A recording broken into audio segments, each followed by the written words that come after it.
معاشرے کو میں چیلنج کر رہا ہوں، اپنے خاندان سے ہی نہیں، اہل و عیال سے بھی کٹ جانے کے لیے تیار ہوں۔ جو شخص اس حد تک یقین کا حامل ہو جاتا تھا وہ پھر اسلام کا اعلان کرتا تھا، لیکن رفتہ رفتہ صورت بدلی، خاص طور پر ہجرت کے فوراً بعد۔ آپ کو معلوم ہے کہ وہاں اللہ تعالیٰ نے ایسے حالات اور اسباب پیدا کر دیے کہ جو دو قبیلے وہاں پر اصل عرب قبیلے آباد تھے، اوس اور خزرج، ان دونوں کے تمام اکابر ایمان لے آئے۔ اور قبائلی زندگی کا معاملہ آپ کو معلوم ہے کہ اگر سرداروں نے ایمان قبول کر لیا تو دونوں قبیلوں نے ایمان قبول کر لیا، لیکن یہاں کیفیت اب وہ نہیں تھی۔ یقیناً بہت سے لوگ ان میں وہ تھے جنہوں نے دل کے ساتھ ایمان قبول کیا تھا، اس کے فیس ویلیو پر تسلیم کیا تھا، لیکن بہت سے لوگ وہ بھی تھے کہ جو یہ دیکھ کر کہ پورا قبیلہ اسلام لا رہا ہے، چلو ہم بھی شامل ہیں۔ یہ صورت تبدیل ہونی شروع ہو گئی، یعنی ان کے حد تک اسلام پہلے آ گیا، پھر رفتہ رفتہ حضور کی معیت میں رہے، حضور کی صحبت حاصل رہی اور اس سے استفادہ کیا تو ایمان بھی پیدا ہوتا چلا۔ اب یہاں اسلام پہلے آیا، ایمان بعد۔ یہی کیفیت ہماری ہے آج۔ ہم مسلمان تو پیدائشی طور پر ہیں،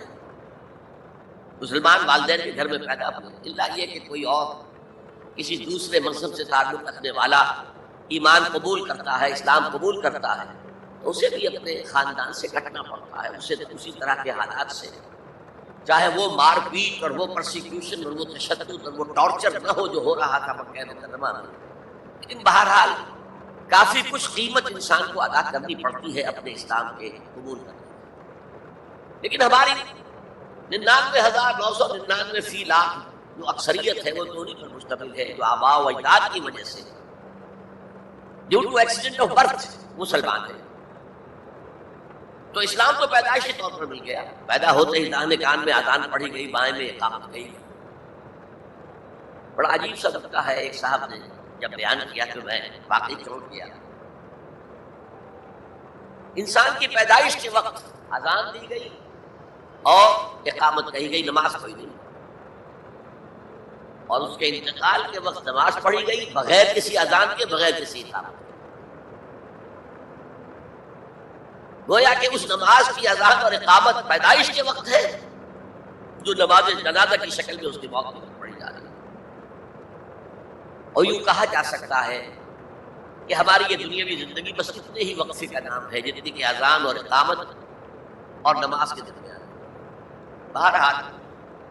یہ جو صورتحال کی تبدیلی ہوئی، جس کو میں نے کہا کہ ہمارے ہاں یہ دوسری تبدیلی 100% ہے، یہ تبدیلی اپنے کلائمیکس کو پہنچ گئی جب حضور کو اللہ تعالیٰ نے اتنی کامیابی عطا کی کہ مکہ بھی فتح ہو گیا۔ تو اگرچہ عرب میں کوئی فارمل گورنمنٹ نہیں تھی، کوئی حکومت فارمل وہاں قائم نہیں تھی، لیکن قریش کا مقام پورے عرب میں ایسے ہی تھا جیسے کہ کسی ملک کا صدر مقام ہوتا ہے۔ مذہبی مرکز وہی تھا، خانہ کعبہ وہاں تھا، تمام قبیلوں کے بت وہاں رکھے ہوئے تھے، قریش اس کے متولی تھے، لہذا قریش کو امتیازی حیثیت حاصل ہو گئی۔ اور اس کا سب سے بڑا معاشی فائدہ جو انہیں ہوا تھا وہ یہ تھا کہ جبکہ دوسرے کسی قبیلے کا کوئی تجارتی قافلہ بچ کر نہیں جا سکتا تھا، اس پہ لوٹ مار، وہاں قریش کے قافلے کو کوئی ہاتھ نہیں لگاتا تھا، اس لیے کہ ہمارے تو خدا ان کے ہاسٹیجز ہیں، ہمارے بت جو ہے رکھے ہوئے ہیں ان کے پاس خانہ کعبہ کے اندر، اگر ہم ان کے قافلے پر کوئی حملہ کریں گے تو وہ ہمارے بتوں کی گردن توڑ کر یا ایسے اٹھا کر باہر پھینک دیں گے۔ تو بہت بڑا سیاسی اور بہت بڑا معاشی فائدہ قریش کو تھا اس خانہ کعبہ کی وجہ سے، اور اس پر ایک پوری صورت ہے قرآن مجید میں، لإلاف قریش إیلافہم رحلۃ الشتاء والصیف فلیعبدوا رب ھذا البیت الذی اطعمہم من جوع وآمنہم من خوف۔ اس گھر کی وجہ سے ان کو معاشی فوائد حاصل ہے اور امن حاصل ہے۔ بہرحال جب مکہ فتح ہو گیا حضور کے دست مبارک پر صلی اللہ علیہ وسلم، تو اب پورے عرب کے اطراف و اکناف میں یہ بات طے ہو گئی کہ اب جدید اصطلاح میں ہم کہیں گے it's no use continuing resistance, اب ہم کیا مخالفت کریں اور کیا اب آپ کا راستہ روکنے کی کوشش کریں، بات ختم ہو گئی جب مکے پر اب حضور کا قبضہ ہے صلی اللہ علیہ وسلم۔ تو اب قبیلوں نے اپنے وفد بھیجنے شروع کیے، فلاں وفد آ رہا ہے ایمان کا اعلان کر رہا ہے، پورا قبیلہ ایمان لے آیا ہے، فلاں قبیلے کا وفد آ رہا ہے ایمان کا اظہار کر رہے ہیں، مسلمان ہو گئے، پورا عرب مسلمان ہو گئے۔ اب یہ لوگ جو ایمان لا رہے تھے، اور ایمان لانے کا مطلب کیا ہے؟ صرف یہ کہہ دینا اشہد ان لا الہ الا اللہ واشہد ان محمد رسول اللہ صلی اللہ علیہ وسلم۔ ان کی اندرونی کیفیات تین میں سے کوئی سی ایک ہو سکتی ہے، یا تو واقعی ان میں سے بھی کچھ لوگ ایسے تھے جو واقعتاً صدق دل سے ایمان لائے، ایسا بھی ہو سکتا ہے کہ وہ پہلے ہی سے ایمان لا چکے ہوں لیکن اپنے قبیلے کی عصبیت کی وجہ سے، اور یہ کہ پھر قبیلے کو چھوڑ کر کہیں جانا پڑے گا، وہ اظہار نہ کر رہے ہیں، اب اس کے اظہار کے اندر کوئی معنی نہیں رہا، کوئی رکاوٹ نہیں رہی، کوئی رزق نہیں رہا، یہ بھی ہو سکتا ہے۔ تو ایک ممکن کیفیت تو یہ تھی کہ وہ ایمان لائے ہو حقیقتاً صدق قلب سے، اور ایک ممکن صورت یہ تھی، اور یہ ہر انقلابی عمل میں ہوتا کہ مخالف انقلاب قوتیں جب یہ سمجھتی ہیں کہ اب ہمارا بس نہیں چلے گا، اب ہم انقلاب کا راستہ نہیں روک سکتے،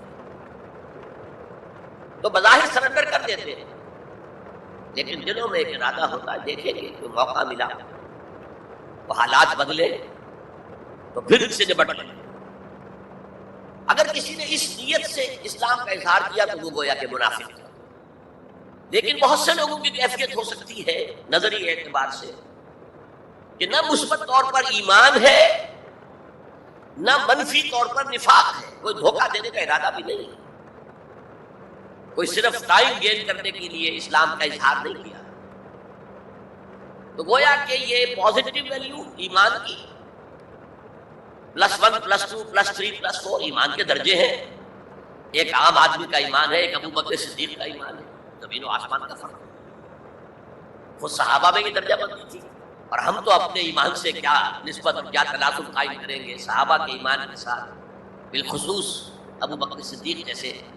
صدیق اکبر کے ایمان کے ساتھ رضی اللہ تعالیٰ۔